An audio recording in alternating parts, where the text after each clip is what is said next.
తీయాలంటే ఎట్లుంటారంటే బేసికలీ అక్కడ నేను కాంటెక్స్ట్ చెప్పట్లేదు, జనరల్ గా చెప్తాను. ఇదే సినిమా నాకు తెలియదు. ఇప్పుడు మొత్తం కోర్ టీమ్ లో ఎవరి మీద కూడా హైప్ లేదు. వాళ్ళందరూ కలిసి ఫోర్స్డ్ గా ఒక రోజు రిలీజ్ కి వచ్చారు. డైరెక్టర్ అనేట ఆయనకి పేరుకి హిట్లు అవి ఉంటాయి కానీ ఆయనకు ఏ యంగ్ హీరో కూడా డేట్లు ఇచ్చే పరిస్థితి లేదు. ప్రొడ్యూసర్ కొంచెం షేక్ అయి ఉన్నాడు. హీరోకి అసలు మార్కెటే లేదు, షేర్లు వాడని మార్కెట్. ఇప్పుడు ర్యాండమ్ గా సినిమా జస్ట్ ఇట్లా పాజిటివ్ టాక్ వచ్చింది. ఇప్పుడు ఈ క్రెడిట్ ఎవరు తీసుకోవాలి? సో 3 మెషిన్లు పనిచేస్తున్నాయి ఇక్కడ. Revolutionary, sticking to your strengths అని చెప్పేసి డైరెక్టర్ నుంచి బాగా పుష్ వస్తుంది. పండగతోని ప్రొడ్యూసర్ సెంటిమెంట్ అని ప్రొడ్యూసర్ సైడ్ నుంచి అటు నుంచి ఒకటి. ఇప్పుడు ఇదంతా కాదు, హీరో పేరు మీద ఒక స్టూడియో నడుస్తా ఉంటది. వాళ్ళు వచ్చారే మా హీరో, మేమే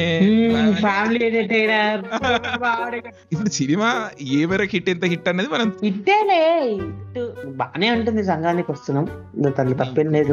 నేను అసలు